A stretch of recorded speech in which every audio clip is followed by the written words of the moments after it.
Antes de comenzar, déjame darte un poco de contexto. Las historias que escuchas en este canal no son simples cuentos para pasar el rato. Son relatos largos, detallados, pensados para escucharse con calma, como si alguien te los estuviera confesando en voz baja, a solas, en la oscuridad. Si disfrutas del terror psicológico, de esas historias que no dependen de gritos ni monstruos evidentes, sino de la incomodidad lenta, del miedo que crece con cada palabra, entonces este canal es para ti. Así que, antes de seguir, suscríbete, deja tu like y activa la campanita. No te cuesta nada y ayuda enormemente a que este tipo de contenido siga existiendo. Además, así no te perderás ninguno de los próximos capítulos de esta historia, porque lo que estás a punto de escuchar no se puede contar en una sola noche. Ahora sí. Asegúrate de estar cómodo. Si puedes, usa audífonos. Y recuerda algo mientras escuchas. Los niños no inventan todo. Nunca creí en amigos imaginarios. O, para ser más honesto, nunca creí que pudieran ser algo más que una fantasía inofensiva. Una etapa normal de la infancia. Una forma de llenar silencios, de darle voz a pensamientos que todavía no saben cómo expresarse. Siempre pensé que los adultos exageraban cuando decían que algo no estaba bien. Hasta que le pasó a mi hijo. Mi hijo se llama Lucas. Tenía 6 años cuando todo comenzó. No era un niño problemático ni particularmente extraño. De hecho, era demasiado tranquilo para su edad. No corría sin parar, no gritaba, no hacía berrinches. Pasaba horas jugando solo, acomodando sus juguetes con una precisión casi obsesiva, como si el orden le diera seguridad. Vivíamos solos desde hacía 2 años. Su madre murió en un accidente de tráfico una noche lluviosa. Desde entonces, la casa se volvió más grande, más silenciosa, más pesada. Había habitaciones que casi no usábamos. Pasillos donde el sonido de los pasos parecía quedarse flotando demasiado tiempo. Yo trabajaba desde casa como traductor, así que pasaba casi todo el día con Lucas. Lo veía desayunar, jugar, dormir la siesta. Creía conocer cada gesto, cada expresión, cada cambio de humor. Pensaba que, si algo andaba mal, lo notaría de inmediato. Por eso, cuando lo escuché hablar con alguien por primera vez, no me alarmé. No, dijo Lucas desde su habitación. Hoy no puedes sentarte ahí. Levanté la vista de la computadora. La puerta estaba entreabierta. ¿Con quién hablas? Pregunté, sin darle importancia. Con él, respondió. Sonreí. Claro. Él. ¿Y quién es él? Seguí, divertido. Lucas tardó unos segundos en responder. Cuando lo hizo, su voz no sonaba juguetona. No le gusta que le pregunten eso. Sentí un escalofrío breve, casi imperceptible. Lo ignoré. Los niños dicen cosas raras. Siempre lo hacen. Bueno, dije, dile que la cena estará lista en 20 minutos. Ya lo sabe, respondió Lucas. Aquella noche dormí normal. No tuve pesadillas. No sentí miedo. El miedo vino después. Mucho después. Con el paso de los días, Lucas empezó a hablar cada vez más con esa presencia invisible. No era un juego. No reía. No imitaba voces. Hablaba en susurros largos, atentos, como si mantuviera conversaciones importantes. A veces discutía. A veces se quedaba completamente quieto, escuchando, asintiendo lentamente. ¿Qué hacen cuando hablan? Y le pregunté una tarde. Hablamos de antes, respondió. ¿Y antes de qué? Lucas me miró, confundido. Antes de que tú vivieras aquí. Me reí, incómodo. Oh, Lucas, esta es la única casa en la que has vivido. Negó con la cabeza. Eso no es lo que él dice. Ahí sentí algo distinto. No miedo. Algo peor, la sensación de que yo estaba equivocado. Esa noche, mientras lo arropaba, Lucas me hizo una pregunta que me dejó sin aliento. Papá, ¿por qué no me dijiste que él murió aquí? ¿Quién murió aquí? Pregunté, con cuidado. Lucas frunció el ceño. Él. Dice que esta también era su casa. Aquí solo vivimos tú y yo, respondí. Mi hijo me miró fijamente. Sus ojos no parecían los de un niño. Por eso está enojado, susurró. Dice que le robaste su lugar. Esa fue la primera noche en la que escuché pasos en el pasillo. Cuando sabía, con absoluta certeza, que Lucas estaba dormido. A la mañana siguiente me desperté convencido de que había exagerado. Eso es lo que hacemos los adultos cuando algo no encaja, lo reducimos, lo explicamos, lo empujamos a un rincón de la mente donde no estorbe. Me dije que los pasos que escuché eran el crujido normal de una casa vieja. Que Lucas había visto algo en la televisión, o había escuchado alguna conversación que yo no recordaba. Que los niños mezclan ideas todo el tiempo. Lucas desayunaba en silencio, como siempre. Movía el cereal dentro del plato sin llevárselo a la boca, concentrado en algo que solo él veía. ¿Dormiste bien?, le pregunté. Asintió. Y él no, respondió. Me quedé quieto. ¿Por qué? Porque caminó toda la noche. Sentí un nudo en el estómago, pero forcé una sonrisa. Bueno, dile que hoy será un mejor día. Lucas levantó la mirada lentamente. Dice que no le hables así. Que tú no existías cuando esta casa era suya. El tono no era infantil. No era imaginativo. Era descriptivo. Ese día intenté prestar atención a cada sonido de la casa. El refrigerador, las tuberías, la madera del suelo. Buscaba explicaciones racionales antes de que mi cabeza empezara a inventar otras cosas. Aún así, varias veces sentí que alguien estaba detrás de mí, observándome, esperando que me diera la vuelta. No había nadie. Por la tarde, mientras Lucas jugaba en su habitación, escuché que hablaba otra vez. No, decía. Papá no sabe eso. Pausa. No, no se lo voy a decir. Me acerqué a la puerta. ¿O Lucas, con quién hablas? Pregunté, esta vez con más firmeza. Con él. Quiero que me diga su nombre. Silencio. No tiene, respondió finalmente. Dice que los nombres se quedan con los vivos. Un frío extraño me recorrió la espalda. O Lucas, nadie más vive aquí. Mi hijo suspiró, cansado. Eso es lo que tú crees. Esa noche ocurrió algo que ya no pude ignorar. Estaba lavando los platos cuando escuché claramente una silla arrastrarse en el comedor. El sonido fue largo, pesado, deliberado. Me giré de inmediato. La silla estaba fuera de su lugar. ¿Lucas? Llamé. No hubo respuesta. Avancé despacio, con el corazón golpeándome en el pecho. Lucas estaba en su habitación, sentado en el suelo, dibujando. ¿Moviste la silla?, pregunté. Negó con la cabeza sin mirarme. Fue él. ¿Dónde está ahora?, pregunté, casi sin pensar. Lucas levantó el dedo y señaló el pasillo. Cerca de ti. El aire se volvió denso. No escuché pasos. No vi nada. Pero sentí claramente que algo ocupaba espacio a mi lado. Esa noche revisé toda la casa. Puertas, ventanas, armarios. Nada. No había señales de que alguien hubiera entrado. Todo estaba cerrado. Todo estaba normal. Demasiado normal. A partir de entonces, los objetos comenzaron a cambiar de lugar.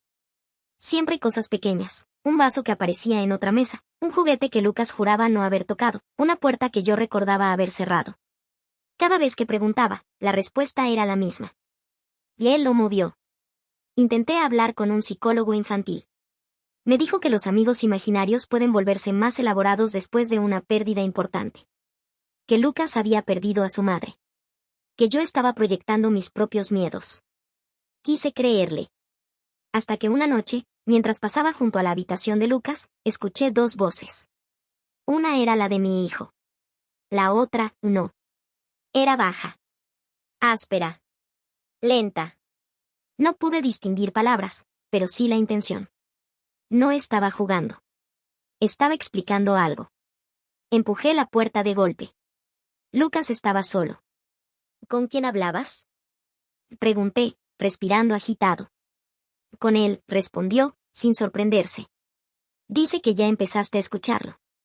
Y eso no es verdad, dije, aunque mi voz tembló. Lucas me miró con una mezcla de pena y paciencia. Y sí lo es, papá. Solo que todavía no sabes cuándo te habla. Esa noche no dormí.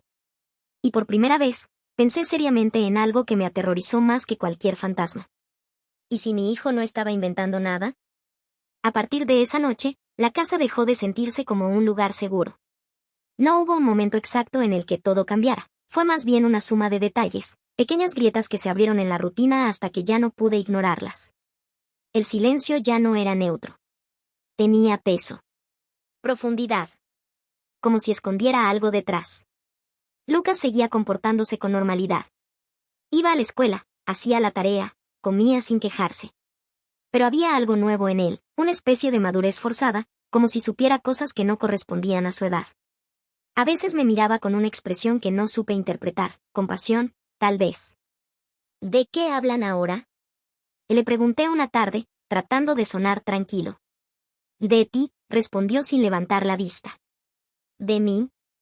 Sí. De lo poco que recuerdas. El comentario me dejó helado. ¿Recordar qué? Lucas dudó. Por primera vez parecía incómodo. Dice que no es momento todavía. Esa noche soñé con la casa. No con la casa como es ahora, sino como si fuera distinta, los muebles en otros lugares, las paredes de otro color, una sensación de antigüedad que no coincidía con mis recuerdos. Caminaba por los pasillos sin encontrar la salida, escuchando pasos detrás de mí que se detenían cuando me giraba. Me desperté sudando, con la certeza de que el sueño no era completamente mío. Al día siguiente, encontré algo en el sótano. Nunca bajábamos ahí. Era un espacio pequeño, húmedo, lleno de cajas que pertenecían a los antiguos dueños. Decidí limpiar un poco, distraerme, convencerme de que todo tenía una explicación. Mientras movía cajas viejas, encontré una puerta pequeña que no recordaba haber visto antes. No estaba cerrada con llave. Solo, olvidada. Dentro había una habitación estrecha. Sin ventanas. Las paredes estaban marcadas, rayadas con algo duro. No pude leer lo que decían, pero sentí un impulso inmediato de salir de ahí. Un olor viejo, rancio, impregnaba el aire. Él estuvo ahí, dijo Lucas desde la escalera. Casi me caigo del susto. Y no bajes, le dije, más fuerte de lo necesario. Lucas no se movió. Y dice que ahí fue donde entendió que estaba muerto. Sentí que me faltaba el aire. Lucas, esto no es un juego.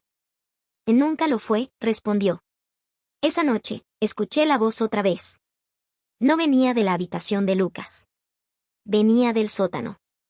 No eran palabras claras, pero reconocí el tono. Grave. Paciente. Como alguien que explica algo importante a alguien que no quiere escuchar. Me quedé en la cama, paralizado, mientras la voz subía lentamente por las escaleras. Se detuvo frente a mi puerta. No golpeó. No entró. Solo esperó. Al día siguiente encontré una fotografía vieja entre las cosas del sótano. Era una familia. Un hombre, una mujer y un niño. El niño se parecía demasiado a Lucas. El hombre. El hombre era yo. O alguien idéntico a mí, con una diferencia inquietante. Sus ojos no tenían vida. ¿Quiénes son? Pregunté. Lucas miró la foto con atención. Él dice que ustedes lo olvidaron primero. Eso no tiene sentido. Por eso está enojado, susurró. Esa noche comprendí algo que me aterrorizó más que cualquier presencia. La casa no solo estaba habitada, estaba recordando cosas que yo había olvidado. Y estaba usando a mi hijo para hacerlo. No pude sacar la fotografía de mi cabeza. La dejé sobre la mesa del comedor durante horas, como si moverla pudiera empeorar las cosas. La miré una y otra vez, buscando algún detalle que me permitiera decirme que estaba equivocado. Un lunar distinto. Una cicatriz que yo no tuviera. Cualquier mínima diferencia que rompiera la ilusión. No la encontré. El hombre de la imagen tenía mi rostro exacto. Mis facciones. Mi expresión cansada. Incluso la pequeña cicatriz sobre la ceja izquierda, esa que siempre olvidaba que tenía y que nadie más parecía notar nunca. La sonrisa rígida, incómoda, como si la foto hubiera sido tomada en un momento que no debía quedar registrado. Le di la vuelta con manos temblorosas. La fecha escrita detrás me revolvió el estómago. Era de hacía más de 10 años. Y esto no es posible, murmuré, sintiendo como la garganta se me cerraba. Eso es lo que tú siempre dices, respondió Lucas desde la silla, sin mirarme. Él dice que nunca te gustó aceptar las cosas difíciles. Levanté la vista lentamente. ¿Qué cosas? Pregunté. Lucas apoyó los codos sobre la mesa, como si estuviera a punto de contarme algo importante, algo que había estado esperando decir. La verdad, dijo. Dice que la verdad siempre te molestó. Sentí un mareo repentino. La habitación parecía inclinarse levemente hacia la derecha. Lucas, empecé, ¿qué te dice exactamente esa cosa? Mi hijo suspiró, cansado, como si llevara demasiado tiempo cargando con algo que no le correspondía. Y dice que antes tú también vivías aquí, explicó. Pero no como ahora. ¿Cómo ahora? Ahora estás incompleto. El silencio que siguió fue pesado, casi físico. Podía escucharlo vibrar dentro de mis oídos. Oh, Lucas, mírame, le pedí. Dime qué significa eso. Mi hijo levantó la vista. Sus ojos ya no parecían los de un niño de 6 años. Había en ellos una profundidad incómoda, una claridad que me hizo sentir observado. Y dice que hiciste un trato, respondió. ¿Un trato con quién? Pregunté, con la voz rota. Lucas señaló el suelo, lentamente. Con la casa. Sentí un escalofrío que me recorrió entero. Esta casa estaba abandonada, dije. Nadie quería vivir aquí. Por eso aceptó, contestó Lucas. Estaba sola. Igual que tú. Las palabras empezaron a encajar de una forma que no quería aceptar. Recuerdos sueltos comenzaron a golpearme la cabeza sin orden ni aviso. Una discusión fuerte, gritos que rebotaban en las paredes del sótano, un empujón.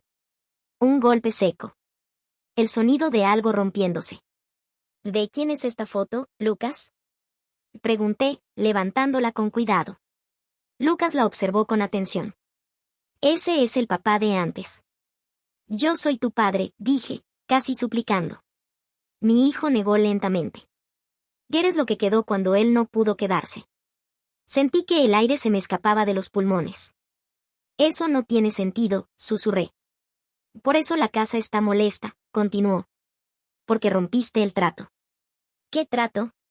Lucas dudó por primera vez. Sus dedos se apretaron alrededor del borde de la mesa. Y él dice que tú no debías quedarte tanto tiempo. Esa noche, los recuerdos regresaron con más fuerza. No como sueños, sino como fragmentos de una vida que había sido arrancada y mal devuelta. Me vi a mí mismo discutiendo con mi esposa. Me vi bajando al sótano, siguiendo a alguien que lloraba. Vi sangre en el suelo. Mucha sangre. Y luego, oscuridad. Despertar. Despertar en esta casa. Comprendí entonces por qué algunas cosas nunca terminaban de encajar.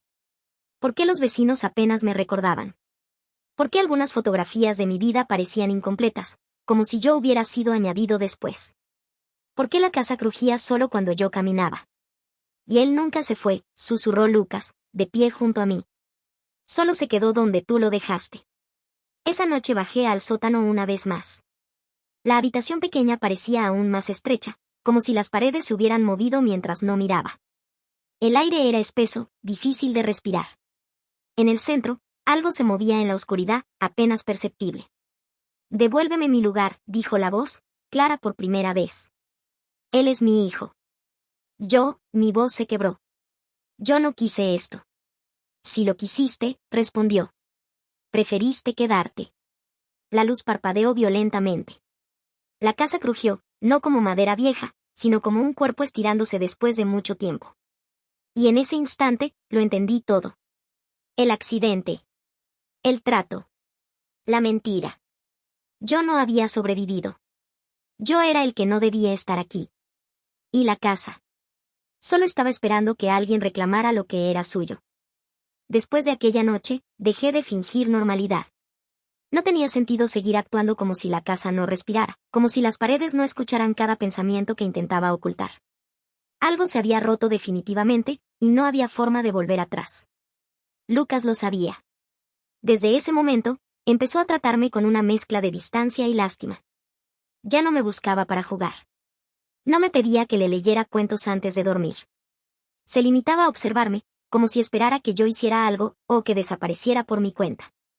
Y él está impaciente, me dijo una mañana, mientras yo intentaba preparar el desayuno con manos temblorosas. ¿Y impaciente por qué? Pregunté. Porque la casa ya recordó todo, respondió. Y cuando recuerda, exige. Sentí un peso insoportable en el pecho. Oh, Lucas, si todo esto es verdad, dije, ¿por qué no me lo dijiste antes? Mi hijo me miró con una seriedad que me destrozó. Porque antes todavía era sutil. No supe qué responder. Ese mismo día, comenzaron los cambios físicos. El reflejo del espejo ya no siempre coincidía conmigo. A veces parpadeaba cuando yo no lo hacía. Otras, tardaba unos segundos en imitar mis movimientos. Mi voz sonaba distinta en las grabaciones. Más apagada. Más lejana. La casa también empezó a reaccionar a mi presencia. Las luces parpadeaban cuando entraba en una habitación. Las puertas se cerraban solas detrás de mí. El aire se volvía más frío cuanto más tiempo permanecía despierto. Está intentando expulsarte, dijo Lucas, señalando el techo.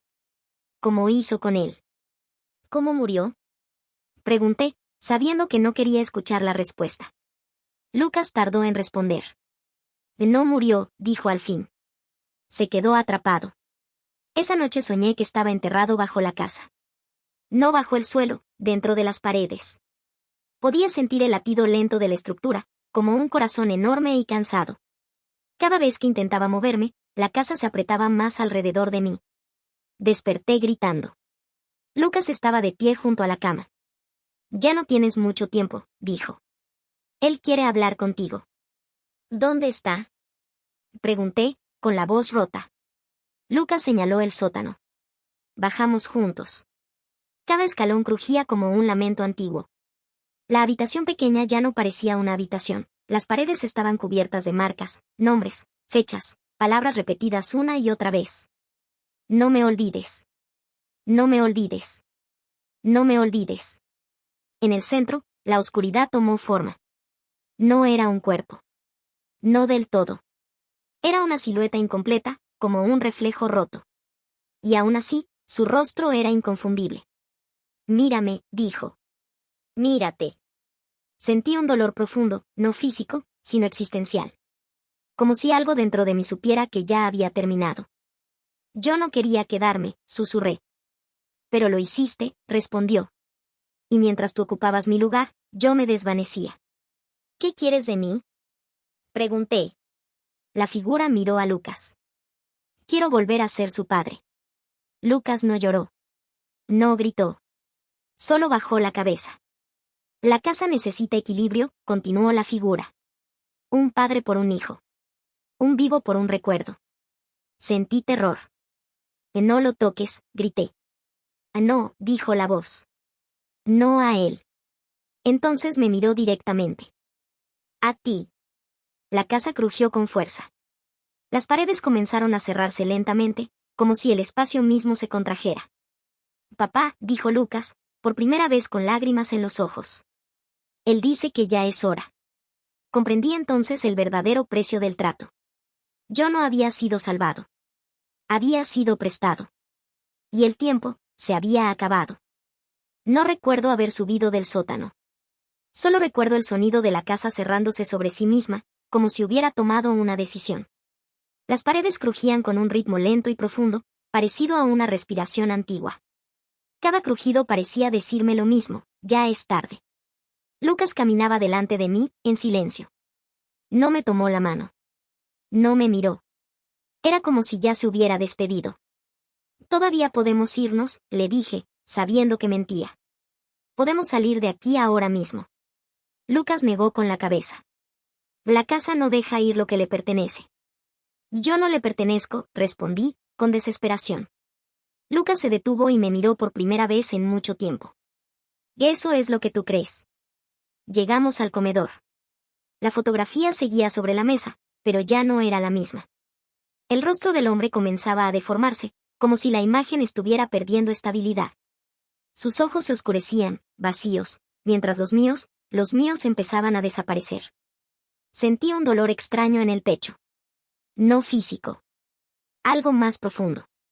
Como si cada recuerdo que tenía estuviera siendo arrancado con cuidado quirúrgico. Y él está volviendo, susurró Lucas. Y tú te estás yendo. Lucas, escúchame, le rogué. Todo lo que hice fue por ti. Mi hijo bajó la mirada. Eso es lo que él también decía. La casa se estremeció. Las luces se apagaron una por una hasta que solo quedó la del pasillo, parpadeando con insistencia. Desde allí, una sombra comenzó a alargarse lentamente, avanzando hacia nosotros como una marea oscura. La voz regresó. No tengas miedo, dijo. Ya sabes cómo termina esto. No, respondí. Esta vez no. Intenté correr hacia la puerta principal. Mis pies se movían, pero el espacio no cambiaba. El pasillo parecía estirarse, deformarse, como si la casa se negara a dejarme avanzar. Papá, dijo Lucas detrás de mí. Él dice que si no aceptas, me quedaré yo. Me detuve en seco. Eso no es verdad, dije, girándome.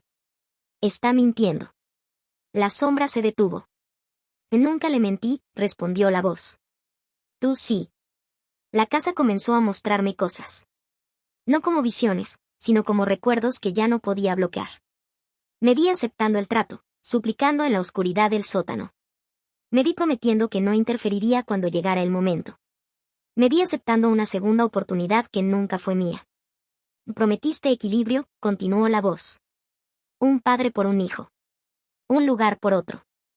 Yo cumplí, y grité. Cuidé de él. Lo amé. Lo ocupaste, respondió. Eso no es lo mismo. Lucas empezó a llorar en silencio. No sollozaba. Solo dejaba caer las lágrimas, como si ya no tuviera fuerzas para reaccionar. Me acerqué a él lentamente. Mírame, le dije. Pase lo que pase, quiero que recuerdes algo, siempre fui tu papá. Lucas dudó. Y él dice que los recuerdos también pueden mentir. Me arrodillé frente a él. Entonces elige los tuyos, susurré. No los de la casa. Durante un instante, la casa pareció dudar. Las paredes dejaron de crujir. La sombra tembló. Pero el silencio duró poco. No es su decisión, dijo la voz. Nunca lo fue. El suelo comenzó a abrirse bajo mis pies. No un agujero físico, sino una ausencia. Como si el lugar donde estaba parado dejara de existir. Sentí como algo me tiraba hacia abajo, hacia el interior de la casa. Lo siento, dijo Lucas, con la voz quebrada. Él dice que es la única forma. Lo miré por última vez. Vive, le pedí. Vive de verdad. La sombra me envolvió por completo. El frío fue inmediato. Luego, nada. Oh, eso creí. Porque, mientras caía, entendí algo terrible. La casa no me estaba destruyendo. Me estaba reemplazando. Y esta vez, no habría vuelta atrás. No sé cuánto tiempo pasó desde que caí. Aquí abajo no existe el tiempo como lo conocemos. No hay días ni noches, solo una penumbra constante que no cambia, como si la casa hubiera decidido congelar este lugar para siempre. No estoy muerto, pero tampoco estoy vivo. Soy algo intermedio, algo que no debería sostener pensamientos, y aún así piensa. Al principio, intenté gritar. No salió sonido alguno. Abría la boca y sentía como la casa absorbía el intento, como si cada palabra fuera alimento.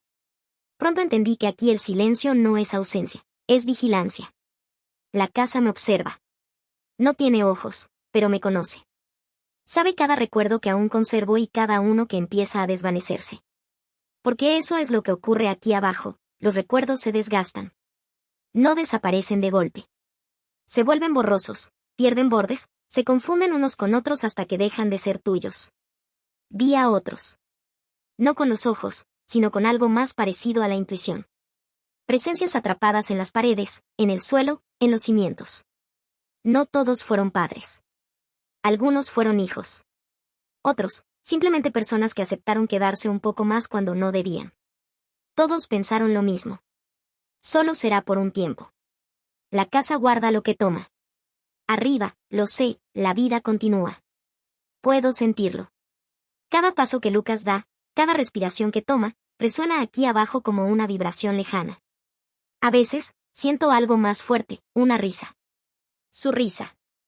Y eso es peor que el dolor. Porque significa que él está bien. Y eso significa que el trato se cumplió. Poco a poco, la casa me muestra fragmentos del exterior, como una burla suave. Veo a Lucas sentado en el comedor. Veo a él, al verdadero padre, sirviéndole el desayuno. Su movimiento es natural, perfecto. Demasiado perfecto. No hay vacilación. No hay grietas. Es mejor de lo que yo fui. Eso es lo que más duele. Aprende, dice la casa, sin voz. Así se hace. Intento recordar el rostro de mi esposa. Al principio puedo. Luego, su cara se vuelve difusa. Sé que la amé, pero ya no recuerdo exactamente cómo sonaba su voz. El miedo me invade. Oh, no, pienso. Eso no. La casa no responde. No necesita hacerlo. Comprendo entonces su verdadero propósito. No solo reemplaza, corrige. Borra errores. Ajusta historias. Elimina piezas que no encajan. Yo fui un error aceptable durante un tiempo. Un parche. Ahora ya no soy necesario. Empiezo a notar cambios en mí. No tengo peso. No proyecto sombra. Mis pensamientos ya no siguen un orden lógico. A veces empiezo una idea y la termino siendo otra cosa. Me estoy convirtiendo en parte de la estructura, como los demás. Un recuerdo regresa con claridad inesperada, Lucas aprendiendo a caminar. Cayéndose. Riéndose. Levantando los brazos para que lo cargara. Me aferro a eso con desesperación. No me lo quites, pienso. Ese es mío. La casa presiona. No con fuerza, sino con paciencia. Siempre ha sido paciente.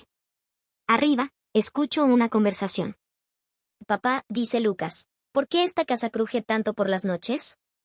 La voz del otro responde con calma. Las casas viejas siempre hacen ruido, hijo. Solo están acomodándose. Siento un dolor que no tiene nombre. ¿Puedo dormir contigo hoy? Pregunta Lucas. Claro, responde él. Siempre que quieras. La palabra siempre resuena aquí abajo como un martillo. Empiezo a entender algo que no había considerado. La casa no es malvada. Es práctica. Hace lo necesario para mantenerse completa. Para no quedarse sola. Para no volver a estar vacía. Yo llené un espacio durante un tiempo. Ahora, lleno otro. Y sin embargo, algo cambia. La casa tiembla levemente. Un pensamiento ajeno se filtra entre los míos. No es la casa. Es pequeño. Inseguro. Familiar. Papá. Me aferro a esa voz como a un salvavidas. Lucas, pienso. Escúchame. Por primera vez desde que caí, la presión disminuye. Algo no está bien, siento que piensa él. La casa me habla cuando tú no estás. La casa reacciona de inmediato. El peso vuelve. La vigilancia se intensifica. Oh, no, pienso. Todavía no. Reúno lo poco que queda de mí. No sé cómo, pero lo hago. Me concentro en un solo recuerdo. Uno que la casa no puede corregir, porque no entiende su valor. La primera vez que Lucas me llamó papá. Empujo ese recuerdo hacia arriba, hacia las paredes, hacia los cimientos. No como palabras. Como sensación. Como certeza. La casa se estremece. Por primera vez. Comete un error. Y en ese error, encuentro una posibilidad. La casa no grita cuando se rompe. Eso es lo primero que entendí. No hay estruendo, ni derrumbe, ni caos evidente. Solo un silencio distinto. Un silencio que ya no es absoluto. Un silencio que tiene fisuras. La grieta no apareció en las paredes. Apareció en el orden. Hasta ese momento, todo seguía una lógica fría, perfecta. Cada recuerdo que perdía era reemplazado por vacío. Cada intento de resistir era suavemente neutralizado. Pero después de empujar aquel recuerdo, el primero, el verdadero, algo cambió. La casa dudó. Y en su duda, dejó entrar algo que no podía controlar del todo. Papá. La voz de Lucas ya no era un eco débil. Tenía intención. Tenía miedo. ¿Dónde estás? Intenté responder de inmediato, pero la casa cerró el espacio, apretando como una mano gigante. No con violencia. Con corrección. Como quien borra una palabra mal escrita. No, pensé con fuerza. No esta vez. Descubrí entonces algo crucial. La casa podía borrar recuerdos, pero no podía borrar decisiones. No las verdaderas. No las que nacen del amor y no del miedo. Me concentré. No en imágenes. No en palabras. En la elección. En el acto simple y brutal de querer proteger a mi hijo. La presión disminuyó un poco. Arriba, Lucas estaba despierto. Lo vi, o lo sentí, sentado en su cama, con las piernas recogidas contra el pecho. El otro padre dormía a su lado, respirando con calma artificial. Todo en él era correcto. Demasiado correcto. Lucas miró el techo. La casa está despierta, susurró. El otro abrió los ojos. No digas tonterías, respondió. Vuelve a dormir. Pero Lucas no obedeció. Tú no hablas como él, dijo. No te equivocas. Silencio. Eso es bueno, contestó el otro, después de una pausa demasiado larga. Los padres no deberían equivocarse. Sentí la grieta ensancharse. Lucas se levantó de la cama y caminó por el pasillo. Cada paso hacía vibrar la estructura. La casa intentó distraerlo, puertas que crujían, sombras que se movían, susurros suaves prometiendo calma. No funcionó. Papá, dijo Lucas en voz alta. Él de verdad. Ese llamado fue un golpe. La casa reaccionó con fuerza por primera vez. Las paredes crujieron de verdad. El suelo se tensó. La estructura intentó reorganizarse, cerrar la grieta antes de que se volviera irreparable. Sentí que me estiraban. Que me fragmentaban. Que intentaban dispersarme en las paredes. No, pensé. Aún no. Lucas llegó al sótano. El lugar estaba cerrado. No físicamente, sino conceptualmente.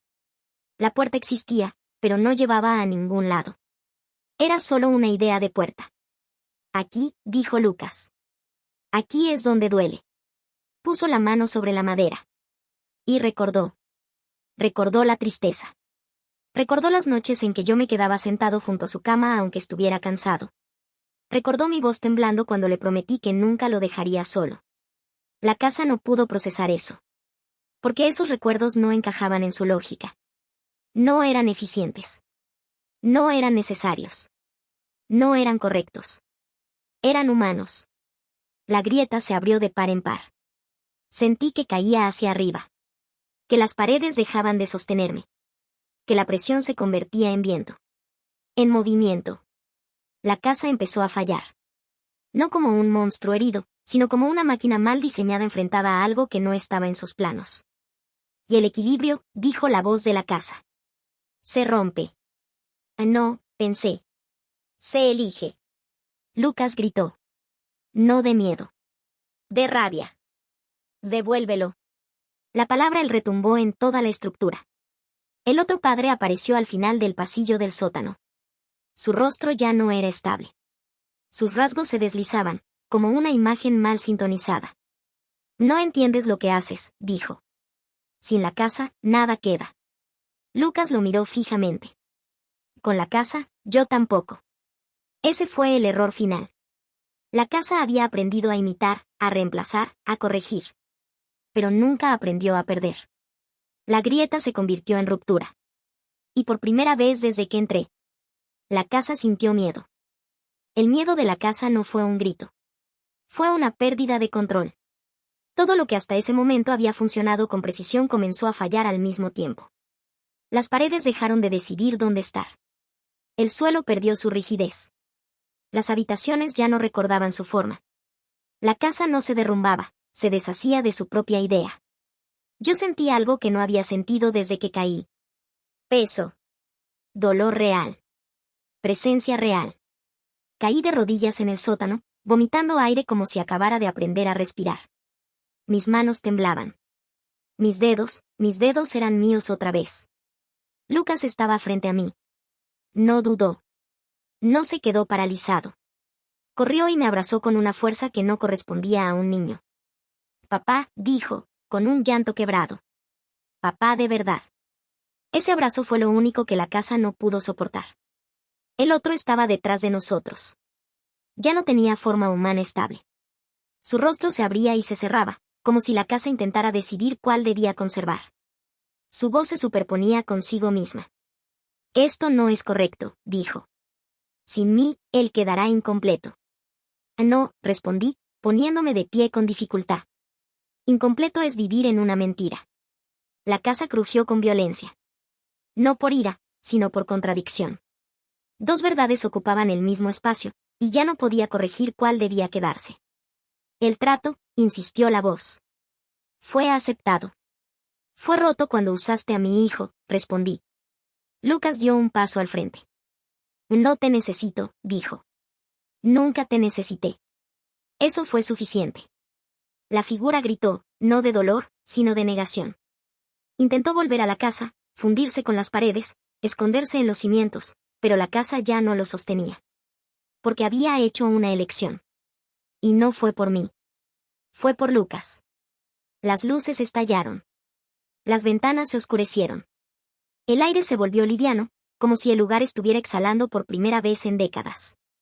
La figura se desmoronó en fragmentos de recuerdo, palabras sueltas, imágenes sin orden, promesas incumplidas. No hubo explosión. No hubo final grandioso. Solo desaparición. La casa quedó en silencio. Un silencio distinto. Vacío.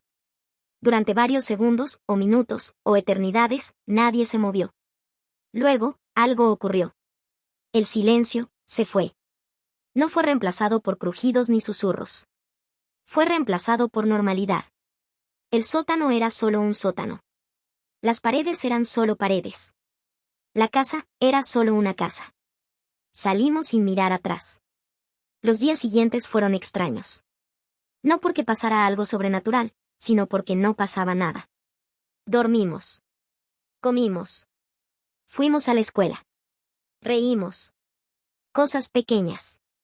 Cosas reales. La casa fue vendida. Nadie preguntó mucho. Dijeron que necesitaba reformas. Que tenía historia. Que eso bajaba el precio. Nadie escuchó nada extraño cuando entró. Porque la casa ya no tenía nada que decir. A veces, por la noche, Lucas me mira con una seriedad que reconozco demasiado bien. ¿Te vas a quedar? Pregunta. Siempre respondo lo mismo. Sí. Y lo digo sin prometerlo a una casa. Sin ofrecerlo a la oscuridad. Sin miedo a que alguien venga a reclamarlo. Porque aprendí algo que ninguna pared, ningún trato y ningún recuerdo falso pudo cambiar. Cursor blanco con forma de mano hacia la derecha. Un padre no es quien ocupa un lugar. Cursor blanco con forma de mano hacia la derecha es quien decide quedarse, incluso cuando irse sería más fácil. Nunca volvimos a hablar de él. Pero a veces, cuando pasamos frente a casas viejas, Lucas aprieta mi mano un poco más fuerte. Y yo entiendo. Algunas casas recuerdan. Otras olvidan. La nuestra. Por fin, quedó vacía.